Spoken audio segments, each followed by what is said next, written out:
Todavía nos estamos amoldando a la primera y a pesar de las muchas dudas levantadas recientemente, parece que Adif ha confirmado que en 2025 empezará a diseñarse la segunda. La liberalización del transporte en alta velocidad sigue su marcha imparable y te cuento los territorios y ciudades a las que llegará y todos los detalles. Hace poco hablamos de ello en un vídeo, aunque no para bien precisamente, pues de momento ninguna de las compañías ferroviarias ha logrado acercarse siquiera a la perseguida rentabilidad, unas por unos temas y otras por otros. Y aunque recientemente se sembraban dudas sobre la expansión de estos servicios a más rutas y ciudades, parece que en Adif se liarán la manta a la cabeza y en 2025 empezará a diseñarse la segunda oleada, eso sí, esta vez de forma más compleja al ser lugares donde conviven distintos anchos de vía o condiciones que obstaculizan notablemente la irrupción de Wigo e Irio.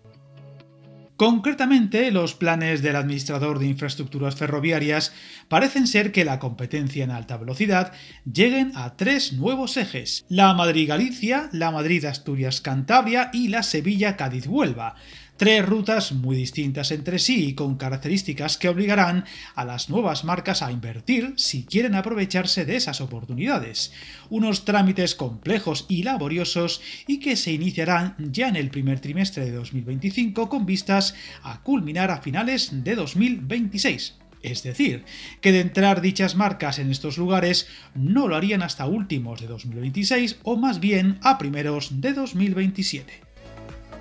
Viajar en tren nunca fue tan fácil. En trenes.com encuentra y reserva tus billetes de Renfe, Wigo, Irio y muchos otros países europeos. Vive experiencias únicas a bordo y recuerda, si vas sobre raíles, está en trenes.com.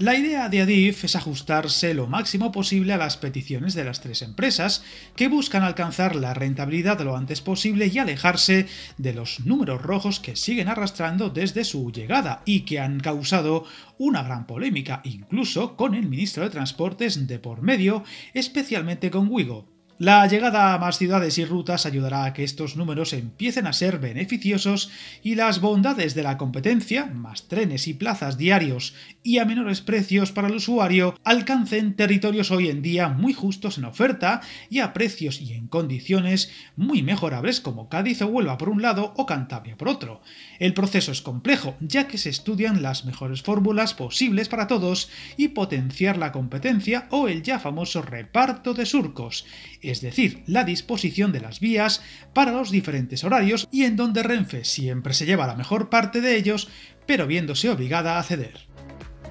Sin embargo, los casi 2 años que va a llevar la operación podrían quedarse cortos, para que tanto Wigo como Irio puedan comenzar a explotar esas nuevas líneas, ya que en todos los casos habrá una barrera hoy por hoy imposible de superar para sus trenes: el cambio de ancho, pues en todas las nuevas rutas hay tramos en ancho internacional y otros en ibérico, y los trenes de las dos compañías competencia de Renfe solo pueden circular por el ancho internacional. Esto impediría a día de hoy que ninguna de las nuevas ciudades, salvo Zamora, Palencia, León u Ourense, puedan ver llegar a las marcas privadas a sus estaciones. El resto de posibles nuevos destinos serían inviables, por lo que este escenario puede ayudar a que finalmente se lancen a comprar nuevos trenes que se puedan adaptar a los dos tipos de anchos y llegar a más lugares de la red española, y a otros que puedan liberarse más adelante como País Vasco.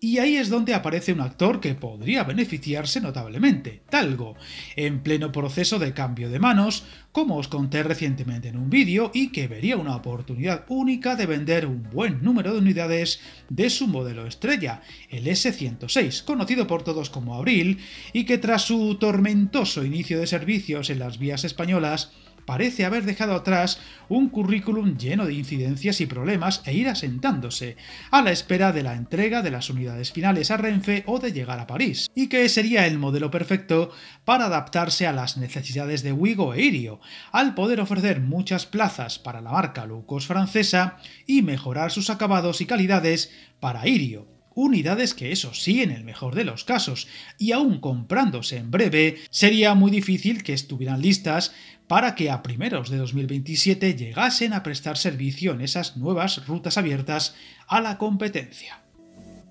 Esta noticia deja claro que a pesar de las dudas recientes, por ejemplo debido a las capacidades de ciertas infraestructuras como algunas estaciones o las pérdidas de las tres marcas que compiten en nuestras vías, la liberalización de este sector es imparable y seguirá tras la segunda fase, donde todo hace pensar que según vayan mejorando algunas rutas, la competencia también acabará llegando a País Vasco, el este de Andalucía o Extremadura, en especial con vistas a la ruta internacional entre España y Portugal, cosa que viendo los tiempos podría extenderse hasta 2029 o 2030, por lo que todavía es muy aventurado adelantarse a los detalles. Lo que está claro es que a pesar de las muchas dudas o resquemores que levanta en mucha gente, allá donde ha llegado la competencia ha subido notablemente la oferta de trenes y plazas y bajado de media el precio del billete de forma más que notoria. Por lo que las ciudades y territorios donde verán llegar a estas marcas en 2027 en adelante,